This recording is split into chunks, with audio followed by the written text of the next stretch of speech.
어머님, 여긴 어쩐 일이세요? 제가 오늘 집들이 한다고 제발 좀 오지 말라고 그만큼 얘기를 했는데 기어이 그걸 못 알아쳐먹고 여기로 오신 거예요? 현관문을 떡하니 가로막은 며느리는 저를 벌레 보듯 쳐다보며 독서를 퍼부었습니다. 아, 그럼 오신 김에 밥이나 좀 차리세요. 마침 요리사 평가 났는데 잘 됐네. 쾅! 며느리는 신발을 벗는 제 등 뒤로 현관문을 부서져라 닫아버리고는 거실로 획 들어가 버렸습니다. 하지만 저 앙칼진 며느리는 꿈에도 몰랐을 겁니다. 자기가 희희낙낙하고 있는 그 집이 곧 공중분해되고 본인들은 속옷바람으로 길바닥에 나앉게 될 거란 사실을요. 사연 시작 전 무료로 누를 수 있는 구독과 좋아요 부탁드립니다. 진실의 사연 시작할게요. 안녕하세요. 저는 올해로 70살이 된 이옥분이라고 합니다. 평생 자식 하나만 보고 살았지만 그 아들이 저를 헌신짝처럼 버렸을 때 저는 결심했습니다. 피눈물 대신 뼈가 으스러지는 후회를 선물해 주기로요. 지금 생각해도 기가 막히고 코가 막히는 제 이야기 들어보시겠어요? 저는 애 아빠 위암으로 먼저 보내고 평생 시장 바닥에서 생선 비린내, 채소 풋내 맡아가며 닥치는 대로 일하면서 악착같이 살았어요. 그러다 보니 어느새 제 통장에 25억이라는 큰 돈이 모였더군요. 남들은 노후 즐기며 편하게 살라고 했지만 제 눈엔 오직 하나 아들놈 민석이만 보였죠. 어미 마음이 다 그렇잖아요. 애비까지 없는데 내 새끼 기죽는 거 싫고 어디 가서 떵떵거리고 살았으면 하는 거요. 그래서 제 명의로 된 반포 신축 아파트에 아들 내외를 살게 해줬습니다. 월세 한 푼 안 받고 공짜로요. 오늘은 우리 아들네 집들이 날입니다. 사실 며느리 미진이가 친정 식구들이랑 친구들만 불러서 대접한다고 했지만 시험이 돼가지고 가만히 있을 수 있나요? 새벽같이 일어나 단골 정육점으로 향했습니다. 아이고, 오늘 좋은 고기 들어온 거 어떻게 알고 오셨대? 1등급 한우 갈비인데 때깔 좀 봐요.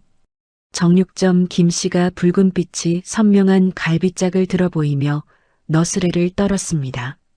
저는 지갑 깊숙이 넣어둔 5만원권 뭉치를 꺼내 탁 소리나게 계산대 위에 올려놨습니다. 제일 좋은 놈으로 줘요. 오늘 우리 아들 반포 아파트 집들이 하는 날이야. 고기 포장도 무조건 제일 예쁘고 화려하게 해줘야 돼요. 제 말에 김씨가 입이 떡 벌어져서 엄지를 치켜 세우더군요. 저도 모르게 어깨가 으쓱해지면서 실실 웃음이 새어나왔습니다. 그리고 수산시장에까지 들러 요즘 제철이라는 킹크랩도 제일 실한 놈으로 쪄서 포장했습니다. 솔직히 생각보다 비싼 가격에 손이 덜덜 떨렸지만 내 아들 집들이 하는데 이깟 돈 못 쓸 것도 없다 싶어서 큰맘 먹고 샀지요. 그 무거운 짐을 양손에 나눠들고 택시에 올라탔습니다. 고기랑 킹크랩이 무거워서 팔이 끊어질 것 같았지만 아들기 살려줄 생각에 마음만은 깃털처럼 가벼웠습니다. 택시가 신축 아파트 단지 안으로 들어서는데 가슴이 콩닥콩닥 뛰더군요. 반딱반딱하게 닦여진 엘리베이터 거울에 비친 제 모습을 한번 매만지고 현관 도어락 비밀번호를 눌렀습니다. 1234. 어라?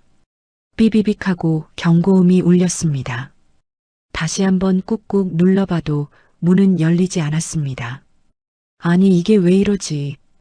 딩동딩동. 초인종을 2번이나 눌렀습니다. 분명 집안에 인기척이 있는데도 아무런 대답이 없더군요. 혹시잖아? 아니면 무슨 일이라도 생겼나? 슬슬 걱정이 되기 시작했습니다. 전화를 걸까 하다가 양손에 짐이 한가득이라 어쩔 수 없이 지갑 안쪽에서 마스터 카드키를 꺼냈습니다. 입주할 때 비상용으로 챙겨둔 거였죠. 띠로리. 경쾌한 소리와 함께 문이 열렸습니다. 민서가? 미진아? 아무도 없냐? 거실로 들어서자 소파에 누워 얼굴에 하얀 마스크팩을 붙이고 있던 며느리가 벌떡 일어났습니다. 엄마야, 깜짝이야. 아니, 어머님. 간 떨어질 뻔했잖아요. 며느리가 가슴을 쓸어내리며 저를 쏘아봤습니다. 눈초리가 어찌나 매섭던지 하마터면 들고 있던 짐을 떨어뜨릴 뻔했습니다. 연락도 없이 여긴 어쩐 일로 오셨어요? 그리고 비밀번호 바꿨는데 어떻게 들어오셨어요? 벨이라도 누르시지. 며느리가 짜증 섞인 목소리로 투덜거렸습니다. 저는 멋쩍어서 고기 박스를 들어 보이며 웃어 보였습니다. 내가 벨 누를 손이 없어서 그랬다. 이것 좀 봐라. 너 좋아하는 한우갈비랑 킹크랩 사왔다. 제 말에 며느리가 마스크팩을 확 떼어내며 인상을 찌푸렸습니다. 오늘 엄마랑 제 친구들만 부르기로 했다고 말씀드렸잖아요. 어머님 오시면 다들 불편해해서 일부러 미리 말씀드린 건데. 미진이가 파자마 끈을 여미며 팔짱을 끼고 서슴없이 말했습니다. 그 소리를 듣는데 가슴이 철렁 내려앉더군요. 내 집에서 내가 눈치 보며 서 있는 꼴이라니. 내가 못 올 때 왔나? 서러움이 목구멍까지 차올랐지만 꾹 참았습니다. 그래도 집들이인데 이것만 주고 갈 테니까 화내지 마라. 제가 멋쩍어 주섬주섬 짐을 내려놓고 돌아서려는데 며느리 눈빛이 갑자기 반짝였습니다. 고기 박스에 적힌 2+ 한우 등급 마크를 본 겁니다. 잠깐만요, 어머님. 하긴 안 그래도 출장 요리사가 갑자기 펑크를 내서 난감하던 참이었는데 잘 됐네. 며느리가 제 팔을 우악스럽게 잡아 끌었습니다. 방금 전까지 찬바람 쌩쌩 불던 표정은 온데간데 없고 여우처럼 살살 웃음을 흘려댔어요. 어머님, 기왕 오신 거 갈비찜이랑 잡채 좀 후딱 해주세요. 저 네일아트 받은 지 얼마 안 돼서 집안일 하면 안 되거든요. 비싼 돈 주고 했는데 금방 까지면 아깝잖아요. 이 정도는 어머님한테는 식은 죽 먹기죠? 기가 막혔습니다. 왜 왔냐고 문전박대할 땐 언제고 이제는 일손 필요하니까 부려먹겠다는 신보가 뻔히 보였으니까요. 하지만 어쩌겠습니까? 당장 손님들 들이닥치는데 상이 비어있으면 내 새끼 욕먹이는 꼴인걸요. 알았다. 내 얼른 해주고 갈 테니까 걱정 마라. 저는 겉옷만 벗어 던지고 주방으로 들어갔습니다. 생각보다 시간이 부족해서 고기를 찬물에 담가 핏물부터 빼놓고 당면을 삶기 시작했습니다. 4시간이 어떻게 지나갔는지 모르겠습니다. 허리 한번 제대로 펴지 못하고 이리 갔다 저리 갔다 종종거렸죠. 이마에 땀이 비오듯 쏟아지는데 며느리는 거실 소파에 비스듬히 누워 TV 채널만 돌려대더군요. 어머님, 갈비찜에 배 좀 더 갈아 넣으세요. 저번에는 고기가 좀 질기더라고요. 부드럽게 좀 신경 써주세요. 주방까지 들리는 며느리의 목소리에 울컥 화가 치밀었습니다. 물 한 잔을 안 떠다 주면서 입만 살아서 나불대는 꼴이라니. 칼자루를 쥔 손이 부들부들 떨렸지만 배를 깎아 강판에 갈았습니다. 내 새끼 민석이 얼굴 봐서 참는다. 속으로 수백 번도 넘게 되뇌었습니다. 그때였습니다. 딩동하고 초인종 소리가 요란하게 울렸습니다. 어머, 엄마 왔나 보다. 며느리가 잽싸게 소파에서 튀어나가며 현관으로 달려갔습니다. 저도 얼른 앞치마 끈을 풀며 거실로 나갈 채비를 했습니다. 그래도 사부인 오셨으니 인사라도 드려야 도리라고 생각했죠. 현관문이 열리고 화려한 옷차림의 사돈 어른과 사돈 처녀 아가씨가 들어왔습니다. 손에는 백화점 쇼핑백이 들려 있었죠. 아이고, 우리 딸 집 좋다. 예, 생각보다 더 좋아 보인다. 역시 강남 아파트가 다르긴 달라. 우리 딸 능력 좋네. 사부인이 거실을 휘둘러 보며 감탄사를 연발했습니다. 그 모습을 보는데 묘하게 속이 뒤틀렸습니다. 이 집 내 돈으로 해준 건데 자기 딸 능력이라고 치켜세우는 꼴이 우스웠죠. 그때 식탁 위에 차려진 음식들을 본 사돈 어른이 눈을 동그랗게 떴습니다. 어머 세상에, 이게 다 뭐야? 갈비찜 냄새가 기가 막히네. 파출부 아줌마 솜씨가 아주 좋은가 봐. 웃돈 좀 얹어줬나 보지. 파출부라니요. 제 귀를 의심했습니다. 며느리가 뭐라고 해명이라도 해주겠지 싶어 쳐다봤습니다. 그런데 며느리는 제 눈을 피하며 당황한 기색이 역력하더군요. 아, 뭐, 그렇지. 요즘 도우미 이모님들이 실력 다 좋잖아. 저는 머리끝까지 피가 솟는 기분이었습니다. 시어미를 파출부 취급해? 제가 나서서 한마디 하려는데 며느리가 제 팔을 낚아채듯 끌고 주방 구석으로 밀었습니다. 어머님 죄송해요. 지금 엄마랑 동생 와서 정신이 없어서요. 며느리가 속사포처럼 말을 쏟아내며 저를 다용도실 문 쪽으로 밀어붙였습니다. 친구들도 곧 올 건데 시어머니 계시면 애들이 불편하잖아요. 그리고 지금 어머님 옷에서 음식 냄새가 너무 많이 나서요. 며느리가 코를 막는 신용을 하며 인상을 찌푸렸습니다. 일단 여기 다용도실에 좀 계세요. 나중에 갈비 좀 챙겨드릴 테니까 조용히 계시다가 제가 신호 주면 그때 몰래 빠져나가세요. 쾅! 눈앞에서 다용도실 문이 닫혔습니다. 캄캄한 세탁실 안에 덩그러니 남겨진 저는 멍하니 닫힌 문만 바라봤습니다. 너무 황당해서 말이 안 나오더군요. 문 너머로 사돈 식구들의 웃음소리가 들려왔습니다. 아유, 미진아, 너 시댁에서는 땡전 한 푼 안 보태줬다며. 이 집이며 혼수며 다 네가 고생해서 한 거 니네 시어미는 알고 있다니? 염치도 없다, 정말. 사돈 어른의 목소리가 비수처럼 가슴에 꽂혔습니다. 다리가 후들거려 서 있을 수가 없었습니다. 세탁기 앞에 주저앉아 거친 숨을 몰아쉬었습니다. 내가 이러려고 뼈 빠지게 고생해서 자식 키웠나? 내가 이러려고 내 노후 자금 다 털어서 집 사줬나? 눈물 대신 헛웃음이 터져 나왔습니다. 그래, 니들 오늘 아주 잘 만났다. 내가 파출부인지 집주인인지 똑똑히 보여주마. 저는 벌떡 일어나 굳게 닫힌 다용도실 문고리를 잡았습니다.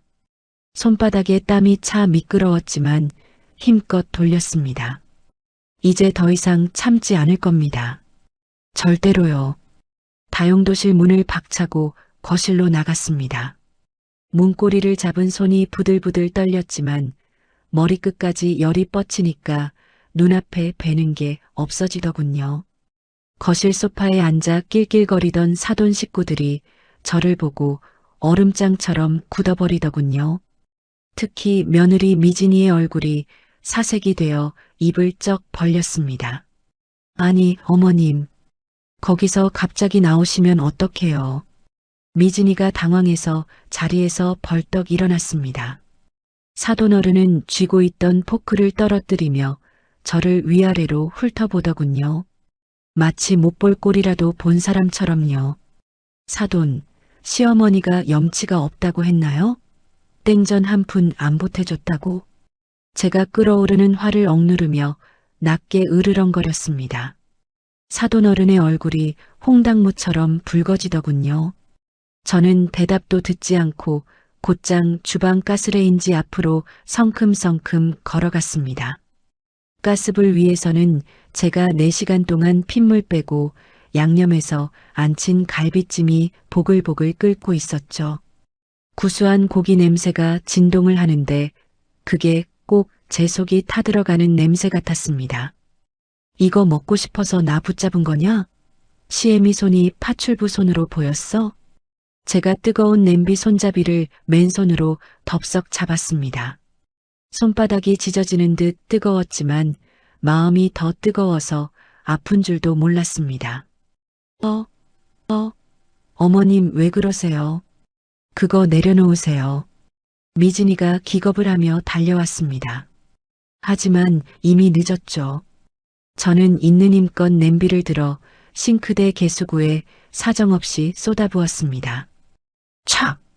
뜨거운 국물이 사방으로 튀고 하얀 김이 확 솟아올랐습니다. 뼈와 살이 분리될 정도로 푹 익은 고깃덩어리들이 개수대 거름망 위로 처참하게 널브러졌습니다. 야! 미쳤어. 이게 무슨 짓이에요?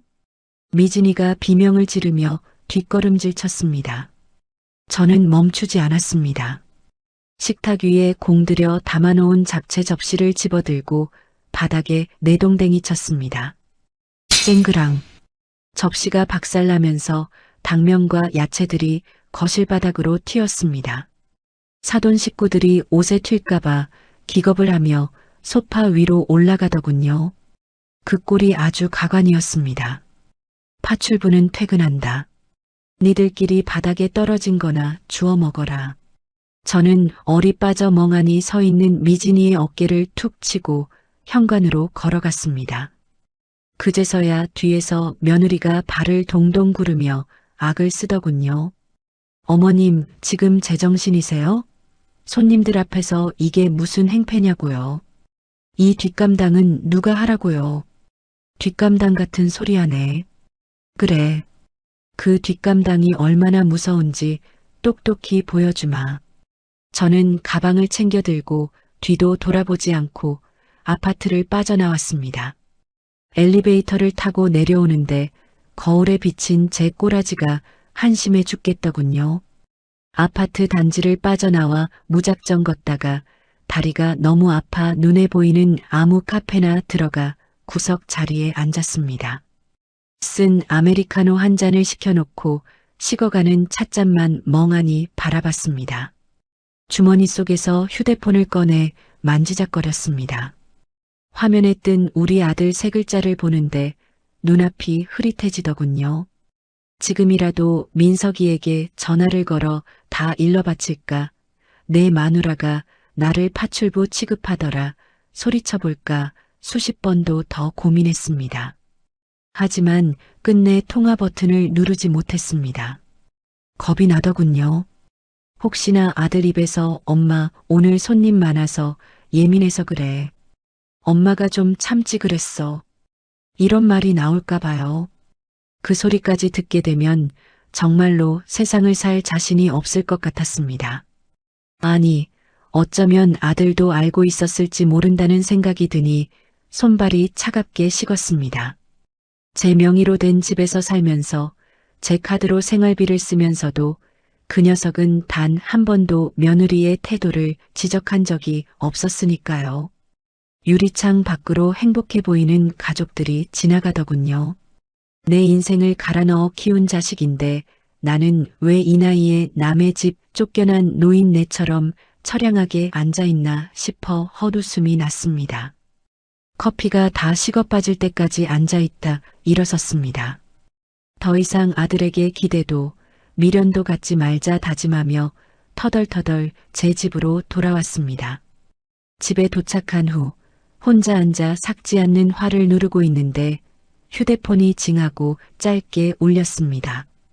액정에 뜬 며느리 세 글자를 보고 홀린 듯 메시지를 확인했습니다. 혹시라도 미안하다고 잘못했다고 사과라도 하려나 싶었죠. 하지만 제 기대가 얼마나 어리석었는지 깨닫는 데는 1초도 걸리지 않았습니다. 어머님, 아까 그냥 가셔서 놀랐잖아요. 혹시 삐지셨어요? 오늘 좋은 날인데 친구들이랑 엄마 있어서 분위기 맞추느라 그런 건데 이해 좀 해주세요. 어머님도 참 나이 드셔서 그런지 별거 아닌 일에 너무 예민하신 것 같아요.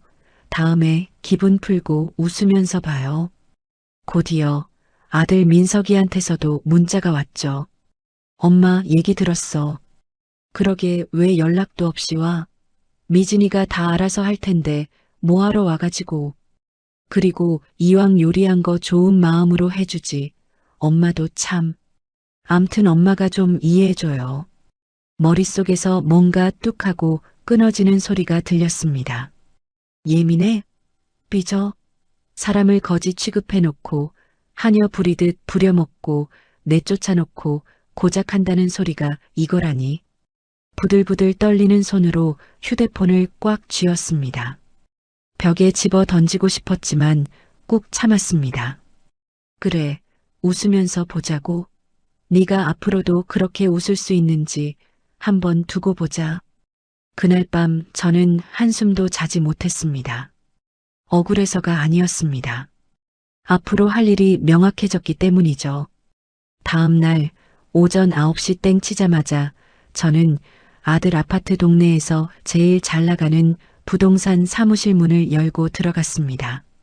어서 오세요. 집 보러 오셨어요? 중개인 박 사장이 커피를 타다 말고 눈을 동그랗게 떴습니다. 저는 가방에서 미리 챙겨온 등기권리증과 인감도장을 꺼내 탁자 위에 내려놓았습니다.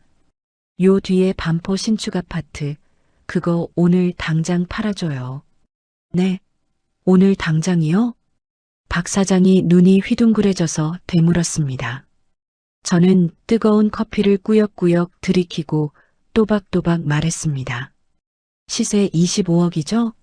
5억 깎아서 20억에 던져주세요. 20억이요? 사모님 진심이세요? 그 가격이면 강남 바닥 뒤집혀요. 아무리 급해도 그렇지 5억이나 손해를 보시겠다고요?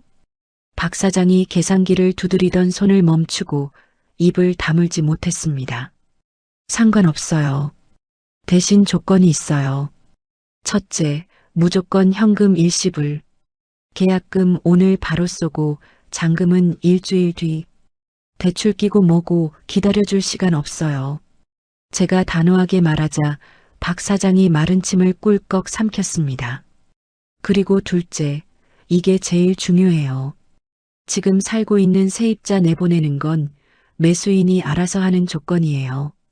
특약사항에 확실하게 넣어줘요.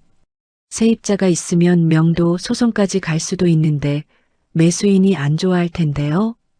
박 사장이 난처한 듯 머리를 극적였습니다. 그래서 20억이잖아요.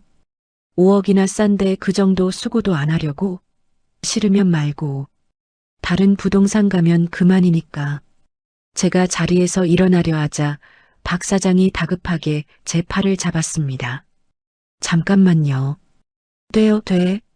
됩니다. 어이구, 사모님 성질 한번 급하시네. 무조건 되게 해야죠. 이 가격이면 투자자들이 줄을 섭니다. 제가 바로 연락 돌릴게요. 저는 부동산을 나와 근처 벤치에 앉아 하늘을 올려다봤습니다. 구름 한 점 없이 맑은 날씨가 꼭 제 마음 같았습니다. 불과 1시간도 지나지 않아 박 사장에게 전화가 왔습니다. 목소리가 어찌나 흥분했던지 전화기 너머로 침 튀기는 소리가 들릴 정도였습니다. 사모님, 거래 성사될 것 같은데요. 제일 먼저 계약금 쏘겠다는 분이 계셔서요. 그래요? 어떤 사람입니까? 현금은 확실하대요? 네, 확실합니다. 대기업 임원분이신데 사모님 명의로 바로 계약금 2억 입금하셨습니다. 성함이 뭐라더라? 잠시만요. 최수영 맞아. 최수영 씨예요. 최수영? 묘하게 낯익은 이름이었지만 상관없었습니다. 내 돈 20억만 확실하면 그만이었으니까요. 저는 망설임 없이 부동산으로 달려가 계약서에 인감도장을 꾹 눌러 찍었습니다. 그리고 저는 우체국에 들러 내용 증명을 보냈습니다. 수신인 김민석. 내 아들 이름 석자를 적는데 손끝이 조금 떨렸지만 멈추지 않았습니다. 본 소유주는 해당 부동산을 매각하였으니 점유자는 일주일 내로 퇴거하시기 바랍니다. 불응 시 발생하는 모든 법적 책임은 점유자에게 있습니다. 종이 한 장에 담긴 통보는 차갑고 명료했습니다. 등기 우편 영수증을 주머니에 쑤셔 넣으며 생각했습니다. 설마가 사람 잡는다는 걸 어디 한번 뼈저리게 느껴봐라. 3일 뒤 아들 녀석 집 식탁 위에 그 내용 증명이 도착했을 겁니다. 안 봐도 비디오죠. 엄마가 홧김에 쇼하는 거야. 20억? 말도 안 돼. 요즘 세상에 일주일 만에 집이 어떻게 팔려. 며느리 미진이는 콧방귀를 뀌며 통지서를 구겨서 쓰레기통에 처박았겠죠. 아들놈은 제 전화가 꺼져 있으니까 며칠 지나면 풀릴 거라며 낄낄거리며 치킨이나 뜯고 앉아 있었을 겁니다. 제 속이 문드러지는 줄도 모르고 지 발등에 불 떨어진 줄도 모르고 말입니다. 그 어리석고 게으른 것들에게 남은 시간은 이제 고작 4일. 일요일 아침이 밝아오면 그들의 안락한 둥지는 지옥으로 변할 예정이었습니다. 폭풍전야란 게 딱 이런 거겠죠. 저는 통장에 찍힌 계약금 2억 원의 숫자를 바라보며 차갑게 웃었습니다. 이제 시작이다. 기대해라 이것들아. 운명의 일요일 아침이 밝았습니다. 저는 그 현장에 없었지만 마치 제 눈앞에서 벌어지는 일처럼 훤히 그려지더군요. 오전 10시가 넘도록 해가 중천에 떴는데도 그 게으른 부부는 늦잠을 자고 있었을 테니까요. 거실 꼬라지는 안 봐도 비디오죠. 며칠 전 파티하고 남은 빈 소주병이며 치킨 박스가 바닥에 뒹굴고 있었을 겁니다. 민석이는 늘어난 러닝셔츠 바람으로 소파에 누워 텔레비전 리모컨이나 만지작거렸겠죠. 며느리 미진이도 부스스한 머리로 하품이나 쩍쩍 해대며 컵라면이나 끓여왔을 거고요. 자기들 머리 위에 벼락이 떨어지기 일보 직전인 줄도 모르고 말입니다. 띡띡띡띡 띠로리. 경쾌한 도어락 소리가 정막을 깼습니다. 제가 부동산에 넘겨준 마스터 카드키가 작동한 거죠. 민석이는 젓가락으로 라면을 집어 올리다가 그대로 굳어버렸을 겁니다. 뭐야, 엄마 왔나? 거봐, 내 말 맞지? 우리 엄마 단순해서 금방 화 풀린다니까 라며 킬킬거렸겠죠. 하지만 현관문이 활짝 열리고 들어선 사람은 제가 아니었습니다. 또각또각 구두 굽소리가 거실 바닥을 울리며 검은 양복을 입은 남자가 들어섰습니다. 그 뒤로 덩치가 산만한 인부 4명이 신발도 벗지 않은 채 우르르 몰려들어왔고요. 누구세요? 민석이가 라면 국물을 뿜으며 쏘스라치게 놀라 일어났을 겁니다. 미진이도 비명을 지르며 소파 담요로 몸을 가렸겠죠. 주거 침입이라며 경찰을 부르겠다고 악을 썼을지도 모릅니다. 검은 양복의 남자가 천천히 선글라스를 벗었습니다. 그 얼굴을 확인한 순간 민석이의 얼굴이 아마 백지장처럼 하얗게 질렸을 겁니다. 그 남자는 바로 민석이가 회사에서 제일 무서워한다던, 아니 밥줄을 쥐고 흔든다는 최상무였으니까요. 김 과장, 자네가 왜 내 집에 있나? 최상무의 낮고 굵은 목소리가 거실에 울려 퍼졌습니다. 민석이는 입을 떡 벌린 채 말까지 더듬었겠죠. 상무님? 상무님이 여길 어떻게 해? 아니 왜 신발을 신고? 여긴 제 집인데 어떻게 들어오셨어요? 나중에 안 사실이지만 그 매수인이 바로 우리 아들놈이 회사에서 제일 무서워한다는 저승사자 최수영 상무였더라고요. 세상 참 좁고 인연이란 게 참 묘하죠. 최 상무는 대답 대신 손에 들고 있던 서류 봉투를 식탁 위에 툭 던졌습니다. 등기부등본이었습니다. 그럼 이옥분 씨가 자네 어머니야? 자네 어머니가 나한테 이 집을 파셨어. 아주 싼 값에 말이야. 내가 분명히 오늘 입주한다고 통보했을 텐데 그제야 민석이는 사태 파악이 됐을 겁니다. 엄마가 보낸 내용 증명이 진짜였다는 걸, 이 집이 정말로 팔렸다는 걸 말이죠. 하지만 며느리 미진이는 여전히 상황 파악을 못하고 꾀꾀거렸을 게 뻔합니다.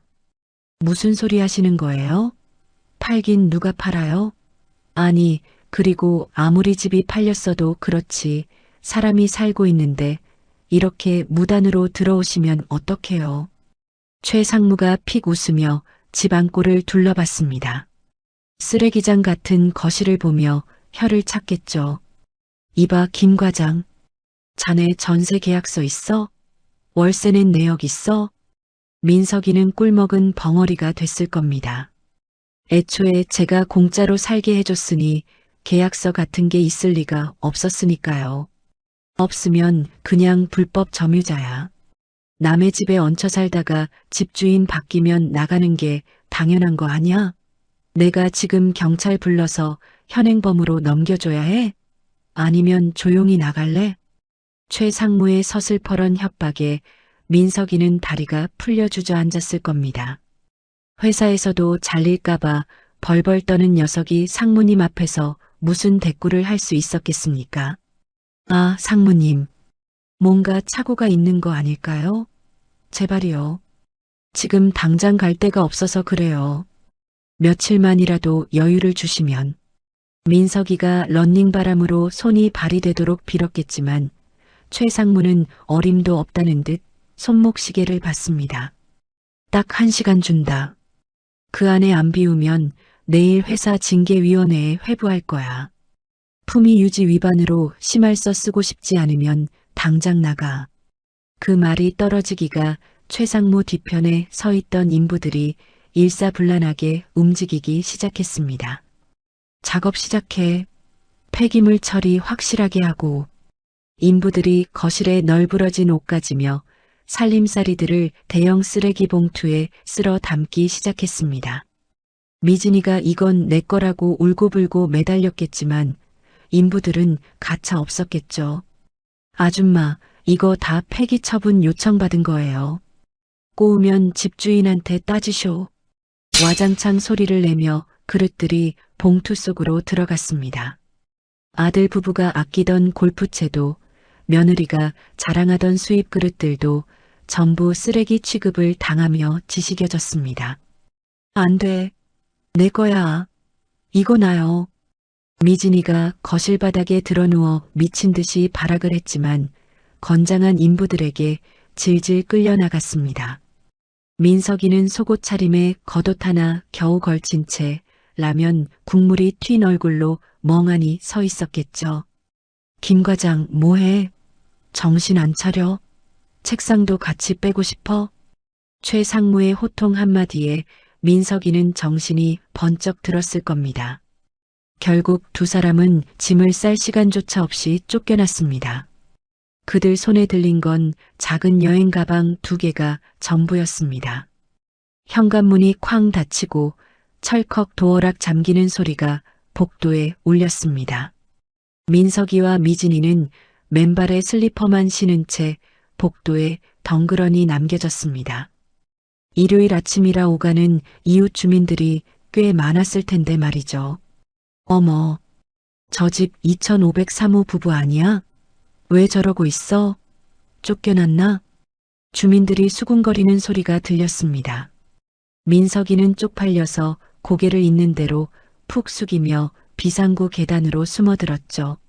미진이는 분해서 씩씩거리며 제 번호를 눌렀겠지만 연결될 리가 있나요? 저는 나중에 부동산 사장님을 통해 이 모든 이야기를 전해 들었습니다. 사장님이 배꼽을 잡고 웃으며 말해주더군요. 사모님, 최 상무 그 양반 진짜 독하더라고요. 아드님 내외를 아주 쥐잡듯이 잡아서 내쫓았답니다. 동네에 소문이 쫙 퍼졌어요. 그 말을 듣는데 10년 묵은 채증이 싹 내려가는 것 같았습니다. 내 집에서 나를 하녀 취급하고 문전박대하던 것들이 정작 남한테 개처럼 쫓겨나는 꼴이라니. 인과응보라는 말이 딱 이럴 때 쓰는 거겠죠. 아들이 그 집에서 쫓겨난 지 1시간도 채 안 돼서 제 휴대폰이 불이 나게 울려대기 시작했습니다. 발신자는 당연히 아들이었죠. 수십 통을 무시하다가 마지막이라는 심정으로 통화 버튼을 눌렀습니다. 여보세요. 제 목소리가 나가기가 무섭게 수화기 너머로 아들놈의 고함 소리가 고막을 찢을 듯 터져 나왔습니다. 엄마 지금 어디야? 제정신이야? 어떻게 나한테 이럴 수가 있어? 민석이는 숨이 넘어갈 듯 씩씩거리고 있었습니다. 나 지금 상무님 앞에서 개망신 당하고 쫓겨났어. 속옷바람으로 쫓겨났다고. 회사에서 잘리면 엄마가 책임질 거야? 이게 무슨 짓이냐고. 이 녀석은 지가 뭘 잘못했는지는 죽어도 모르고 그저 자기 체면 구겨진 것만 억울한 모양이었습니다. 그 뻔뻔한 목소리를 듣는데 일말의 미안함조차 싹 사라지더군요. 내가 분명히 기한 줬다. 일주일 안에 나가라고 내용 증명까지 보냈는데 무시한 건 너희들이야. 뭐, 그 종이 쪼가리 한 장 보낸 거 가지고 퉁치려고? 엄마, 우리 지금 길바닥이야. 깔 데도 없다고. 상의도 없이 집을 파는 게 말이 돼? 당장 집 판 돈 내놔. 내 몫 있잖아. 내 몫이라니요. 기가 차서 헛웃음이 나왔습니다. 내 몫? 그 집 살 때 네가 10원 한 장 보탠 거 있냐? 다 내가 평생을 시장 바닥에서 생선 팔아번 돈이다. 착각하지 마라. 그 돈은 내 돈이고 내관 짤 때 쓸 거다. 엄마, 진짜 이럴 거야? 나 자식 아니야? 며느리 보기 부끄럽지도 않아? 이러면 나도 가만 안 있어. 부끄러운 줄 알아야 할 건 너다. 나한테 전화할 시간 있으면 그 시간에 모텔 방이라도 알아봐라. 그리고 다시는 전화하지 마라. 난 이제 아들 없다. 저는 대꾸도 없이 전화를 끊어버리고 번호를 차단했습니다. 다시 전화벨이 울렸지만 이번엔 며느리 번호더군요. 배터리를 분리해버리고 창밖을 내다봤습니다. 속이 쓰릴 줄 알았는데 오히려 알터니가 빠진 것처럼 시원했습니다. 집을 판 돈 20억이 통장에 들어오자 통장 숫자가 꽤 볼만해졌습니다. 평생 모은 돈까지 합치니 남은 여생 떵떵거리고 살기에 부족함이 없었죠. 저는 그 돈으로 서울 외곽에 있는 낡은 3층짜리 상가 건물을 하나 샀습니다. 1층은 비워두고 2층과 3층은 세를 줬습니다. 그리고 맨 꼭대기 옥탑방을 수리해서 제 보금자리로 삼았습니다. 강남 아파트에 비하면 초라하기 짝이 없었지만 마음만은 비단 방석에 앉은 듯 편안했습니다. 하지만 때때로 이상하게도 가슴 한구석이 텅 빈 것처럼 허전하더군요. 자식 새끼 내치고 속이 시원할 줄만 알았는데 밤마다 밥은 굶지 않나 걱정하는 제 자신이 한심스러웠습니다. 에이, 이놈의 오지랖. 내 입에 밥 들어가는 거나 신경 쓰자. 스스로를 다독여봤지만 평생 누군가를 먹이는 일로 살아온 천성은 어쩔 수 없나 봅니다. 저는 결국 1층 빈 상가에 무료 급식소 간판을 달았습니다.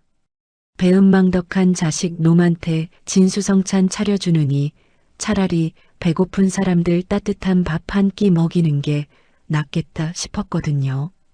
그날부터 저는 새벽 4시면 일어나 콩을 삶았습니다. 아랫목에 이불을 덮어 띄운 청국장 냄새가 가게 안을 구수하게 채웠습니다.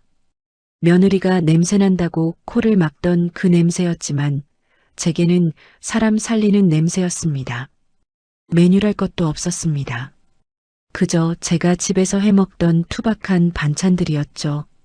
시장에서 떼온 고등어에 물을 숭덩숭덩 썰어 넣고 칼칼하게 졸인 고등어 조림, 들기름 팍팍 묻힌 고소한 시금치 나물, 밀가루 살살 묻혀 쪄준 다음 양념장 묻힌 꽈리고추찜, 소박하지만 갓 지은 윤기 잘잘 흐르는 흰 쌀밥에 곁들이면 그게 바로 진수성찬 아니겠습니까? 찾아오는 손님들은 다양했습니다. 폐지 줍느라 허리가 굽은 뒷집 할머니부터 새벽 인력 시장에서 허탕치고 터덜터덜 걸어온 일용직 아저씨들, 그리고 갈 곳 없어 거리를 떠도는 노숙자들까지 다들 줄인 배를 움켜쥐고 들어와서는 고봉으로 퍼담은 밥을 깨 눈 감추듯 비웠습니다. 할머니, 진짜 집밥 같아요. 너무 맛있어서 눈물이 나네. 어머니, 잘 먹었습니다. 내일 또 와도 되죠? 그 투박한 감사 인사가 어찌나 듣기 좋던지요. 며느리는 냄새난다.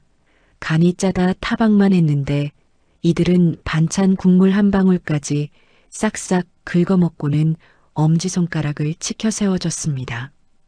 그 빈 그릇을 받아들 때마다 제 마음도 꽉 채워지는 기분이었습니다. 하루 종일 서서 배식하고 산더미 같은 설거지를 하느라 밤이면 허리가 끊어질 듯 아프고 다리가 퉁퉁 부었지만 이상하게 힘든 줄 몰랐습니다. 몸은 고되도 마음은 비단길을 걷는 것 같았으니까요. 그래, 내가 이 맛에 요리했었지. 잊고 살았던 밥 해주는 기쁨을 70이 넘어서야 다시 느낀 겁니다. 어느 날 오후였습니다.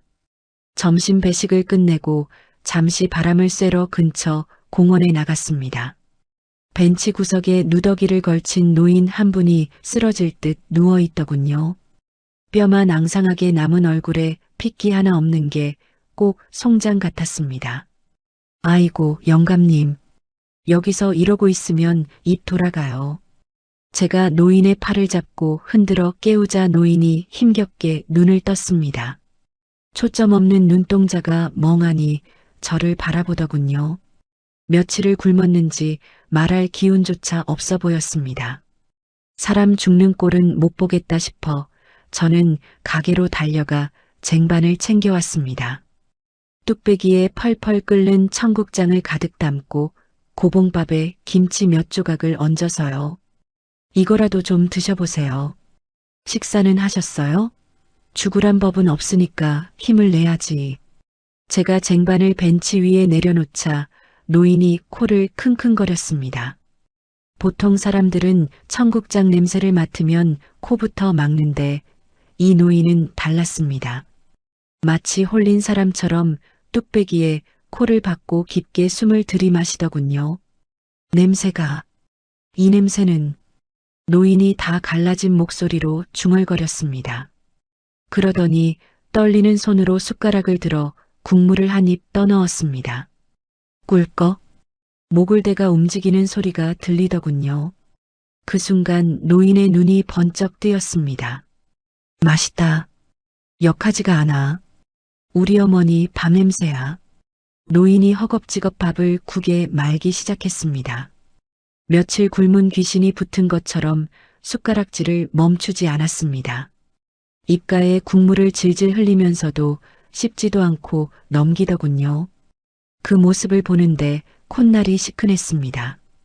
내 자식은 사내 진미를 차려줘도 타박만 하던데 생판 남인 이 노인은 냄새나는 청국장 한 그릇에 눈물을 흘리니 말입니다.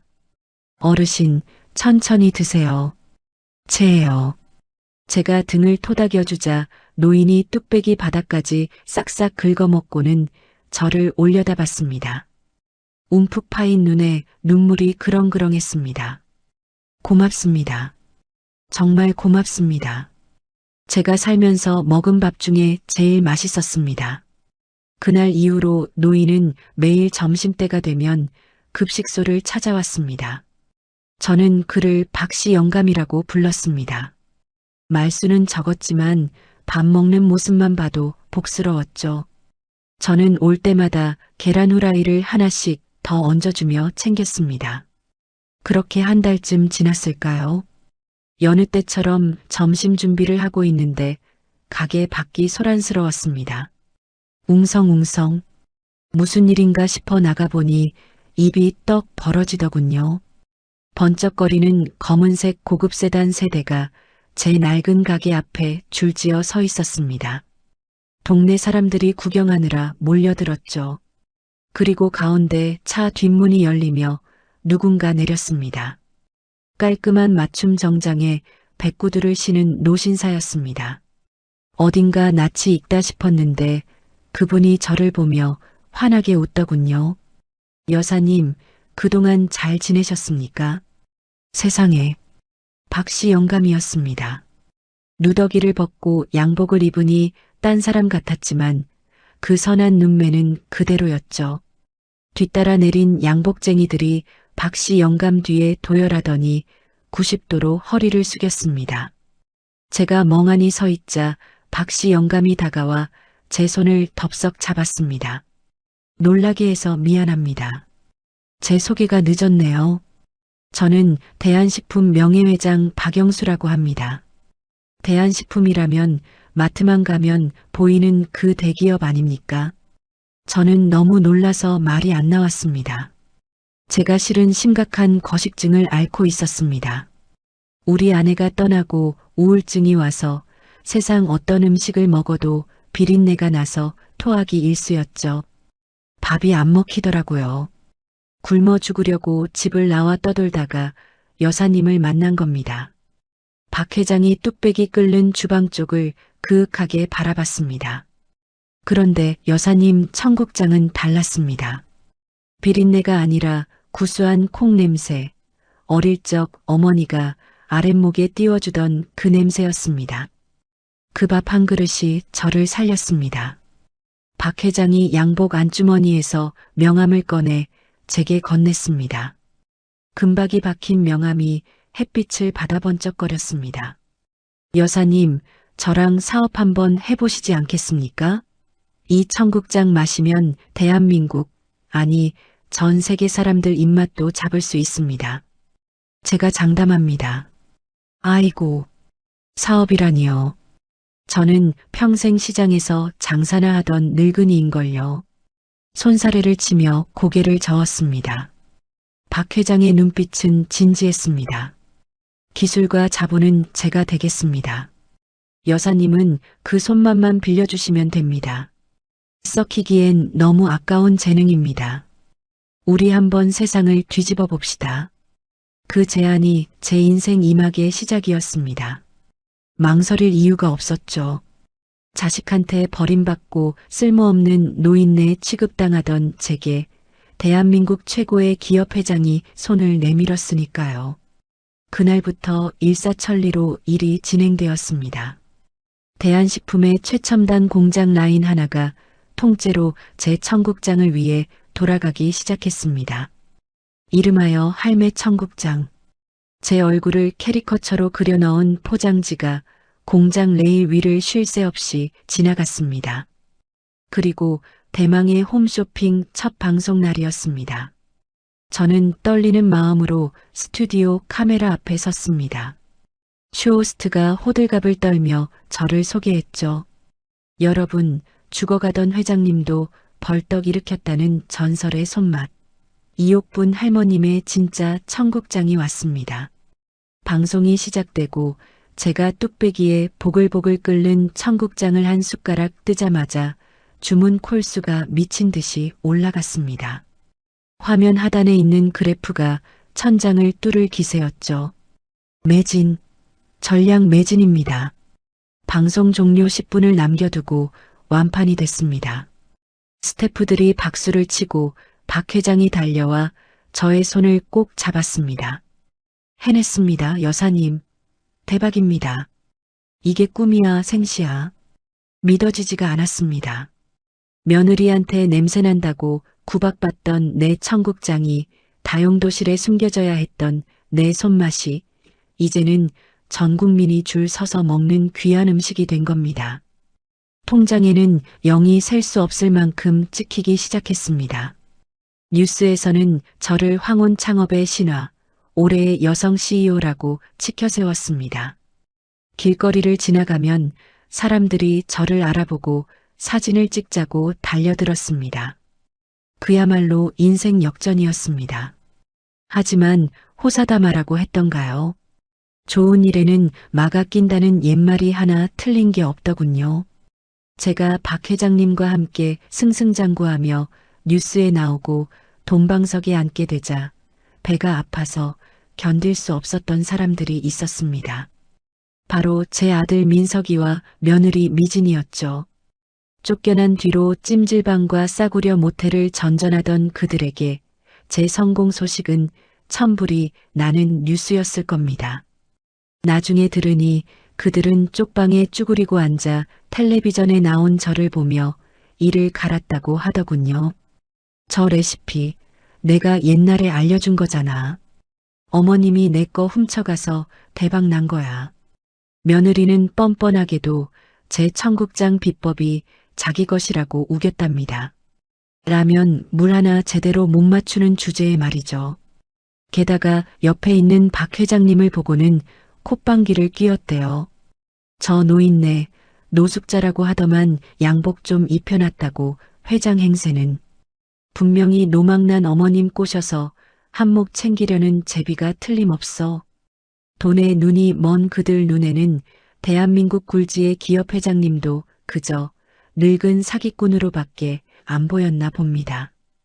결국 그들은 넘지 말아야 할 선을 넘고 말았습니다. 어머니인 저를 사회적으로 매장시키고 재산을 가로채기 위해 끔찍한 음모를 꾸민 거죠. 어느 날 오후였습니다. 회사 사무실에서 결제 서류를 보고 있는데 비서가 쭈뼛거리며 들어왔습니다. 대표님, 법원에서 등기가 왔는데요. 내용이 좀 이것 좀 보세요. 법원이라는 말에 가슴이 철렁했습니다. 떨리는 손으로 봉투를 뜯어보니 하얀 서류 뭉치가 나왔습니다. 맨 위에 적힌 제목을 읽는 순간 저는 눈을 의심했습니다. 성년의견 개시 심판 청구서. 청구인은 김민서. 바로 제 아들놈이었습니다. 청구 취지를 읽어 내려가던 저는 그만 자리에 주저앉고 말았습니다. 피청구인 이옥부는 현재 중증 치매 증상을 보이고 있으며 판단력이 흐려져 제3자 박영수에게 재산을 갈취당하고 있음. 이의 아들인 청구인이 피청구인의 재산 및 신상 보호를 위해 성년의견 개시를 신청함. 치매라니요. 재산 갈취라니요. 멀쩡히 살아 숨쉬는 어미를 정신병자 취급해서 법적으로 묶어두겠다는 수작이었습니다. 성년의견인이 되면 제 재산 처분권이 몽땅 아들놈 소나기로 넘어가게 되니까요. 아이고, 내 팔자야. 내가 짐승을 낳았구나. 짐승을 낳았어. 가슴을 퍽퍽 치며 통곡했지만 이건 예고편에 불과했습니다. 진짜 폭탄은 그날 저녁에 터졌습니다. 퇴근 준비를 하는데 직원들이 삼삼오오 모여 수군거리는 게 보였습니다. 저를 보더니 황급히 휴대폰을 감추더군요. 김대리, 뭘 보고 있어? 이리 줘봐요. 제가 다그치자 김대리가 울상인 얼굴로 태블릿 PC를 내밀었습니다. 화면 속에는 익숙한 얼굴, 아들과 며느리가 나오고 있었습니다. 구독자가 꽤 많은 인터넷 폭로 전문 방송이었습니다. 여러분, 저희 어머니 좀 도와주세요. 저희 어머니가 지금 제정신이 아니십니다. 민석이가 카메라 앞에서 닭똥 같은 눈물을 뚝뚝 흘리며 연기를 하고 있더군요. 멀쩡한 강남 아파트를 시세보다 5억이나 싸게 판 것부터가 치매 증거입니다. 제정신인 사람이면 아들 내외가 살고 있는 집을 하루아침에 팔아치우겠습니까? 옆에 앉은 미진이는 한술 더 떴습니다.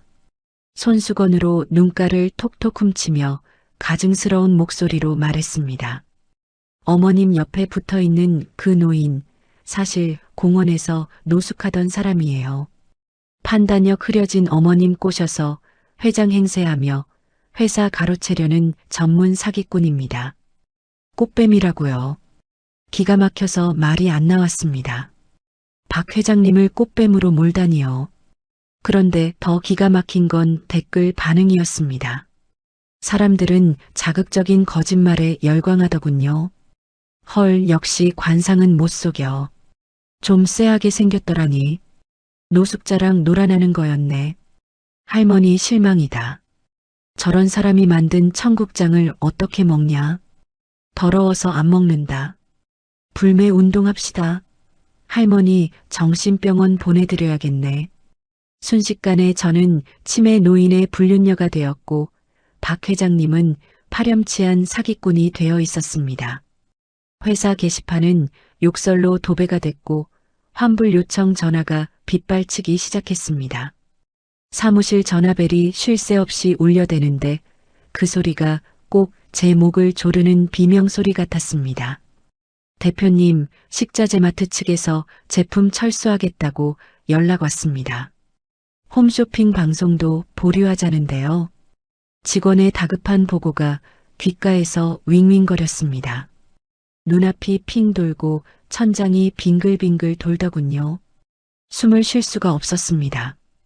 가슴을 쥐어뜯으며 책상을 짚었지만 다리에 힘이 풀려 그대로 바닥으로 고꾸라졌습니다. 대표님 정신 차리세요. 119 불러. 희미해지는 의식 속에서 직원들의 비명소리가 들렸습니다. 바닥에 쓰러진 채 천장을 바라보는데 억울해서 눈도 감기지 않더군요. 내가 어떻게 일으킨 회사인데, 내가 어떻게 다시 찾은 인생인데, 그 못난 자식 놈들의 거짓말 한마디에 모든 게 모래성처럼 무너져 내리고 있었습니다. 이대로 죽을 순 없다. 절대로 이대로는 못 죽는다. 저는 이를 악물며 버티려 했지만 곧이어 암흑 같은 어둠이 찾아왔습니다.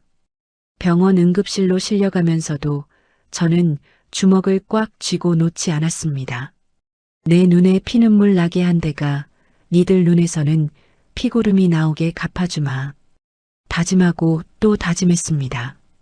그리고 며칠 뒤 병실에 누워있는 제게 박 회장님이 찾아오셨습니다. 회장님의 얼굴은 평소와 달리 서리발처럼 차가웠습니다. 여사님, 몸은 좀 어떻습니까? 회장님, 면목이 없습니다. 저 때문에 회장님까지 사기꾼 소리를 듣고 제가 눈물을 흘리자 박 회장님이 제 손을 꼭 잡아주셨습니다. 그런 소리 마십시다. 쥐새끼들이 찍찍거린다고 호랑이가 물러서는 법은 없지요. 박 회장님이 뒤에 서 있던 비서실장에게 짧고 굵게 지시했습니다. 법무팀 총동원해.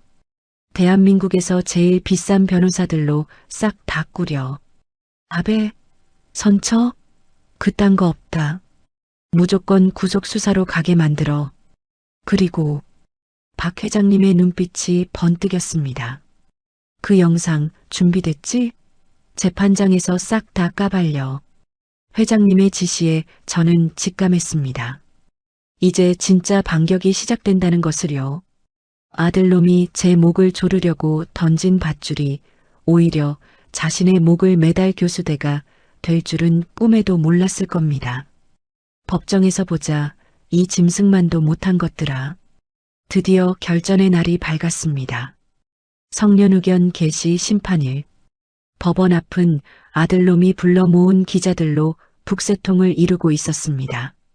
저는 휠체어를 타고 박 회장님의 도움을 받아 법정으로 들어갔습니다. 링거 투혼이라는 말이 딱 맞았죠. 법정 안에는 민석이와 미진이가 먼저 와 앉아 있더군요. 저를 보자마자 민석이가 달려와 무릎을 꿇고 거짓 눈물을 짜내기 시작했습니다. 엄마, 정신 좀 차려.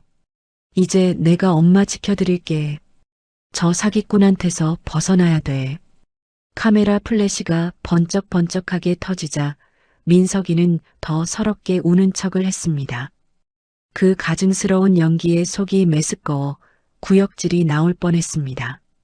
미진이는 옆에서 손수건으로 눈가를 찍어내며 비련의 며느리 흉내를 내고 있었죠. 재판이 시작되자 민석이는 당당하게 판사님을 향해 외쳤습니다. 존경하는 판사님, 저희 어머니는 중증 치매입니다. 멀쩡한 아파트 팔아치운 것도 모자라 지금은 저 옆에 있는 노숙자 출신 제비한테 홀려 전 재산을 탕진하고 계십니다. 부디 아들인 제가 어머니의 재산을 관리할 수 있도록 허락해 주십시오. 판사님이 흘러내린 안경을 고쳤으며 저를 쳐다보았습니다. 그리고 제 옆에 앉아있는 박 회장님을 향해 물었죠. 피청구인 측 하실 말씀 있습니까? 박 회장님이 천천히 자리에서 일어났습니다. 언제나처럼 단정한 양복 차림에 흐트러짐 없는 자세였습니다. 박 회장님은 품 안에서 서류 봉투 하나를 꺼내 판사님께 제출했습니다. 제가 바로 그 사기꾼이라는 박영수입니다. 제 신분을 증명할 서류입니다. 판사님이 서류를 받아들고 찬찬히 읽어내려갔습니다. 법정 안에는 숨막히는 정적만이 감돌았죠. 잠시 후 판사님의 눈이 휘둥그레지며 고개가 번쩍 들렸습니다.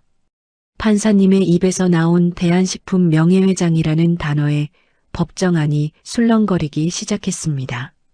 민석이와 미진이의 얼굴이 순식간에 흑빛으로 변하더군요. 네, 맞습니다. 제가 사기꾼이면 대한민국 식품회사 절반은 사기 조직이겠군요. 이 할머니는 치매 환자가 아니라 제가 삶고 초려해서 모셔온 제 사업 파트너입니다. 박 회장님의 묵직한 한마디에 민석이는 다리가 풀린 듯 휘청거렸습니다. 말도 안 돼.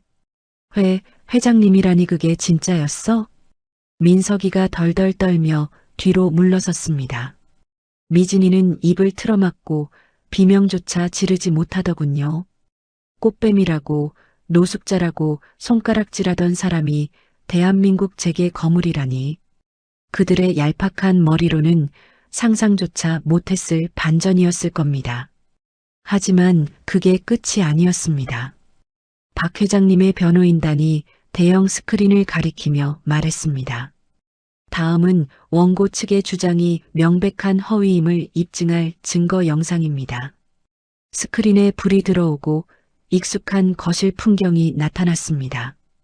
바로 그날 집들이 날 아들네 집 거실이었습니다. 며느리가 홈캠 가정용 CCTV를 설치해놨던 걸 그들 스스로 잊고 있었던 거죠. 우리는 변호사를 통해 그 영상을 확보해둔 상태였습니다. 영상 속에서 미진이는 앞치마를 두른 저를 주방 구석으로 거칠게 밀치고 있었습니다. 어머님, 냄새나니까 여기 좀 숨어 계세요. 친구들 오면 분위기 깨지니까 나오지 마시라고요. 스피커를 통해 며느리의 표독스러운 목소리가 법정에 쩌렁쩌렁 울려 퍼졌습니다. 기자들이 웅성거리며 셔터를 눌러댔습니다. 세상에, 며느리가 시어머니를 감금했네. 레시피도 할머니가 다 만드는데 지가 했다고 거짓말한 거였어? 영상 속 진실은 너무나도 명백했습니다. 며느리의 레시피 도용 거짓말, 아들의 방관, 그리고 저에 대한 학대까지 모든 것이 낱낱이 까발려지는 순간이었습니다. 미진이는 얼굴을 들지 못하고 책상 밑으로 숨으려 하더군요. 변호사가 쐐기를 박았습니다. 이에 본 변호인단은 청구인 김민석과 박미진을 상대로 무고죄 및 허위사실 유포에 의한 명예훼손, 업무방해로 반소를 제기합니다. 손해배상 청구액은 50억 원입니다. 50억? 그 소리에 미진이는 그만 기절할 듯이 무너졌습니다. 민석이는 넋이 나간 사람처럼 바닥에 주저앉아 중얼거리더군요. 끝났다. 다 끝났어. 이럴 순 없어. 판사님은 성년 의견 청구를 기각함은 물론 아들 부부를 엄벌에 처해달라는 검찰 측의 요청을 받아들였습니다.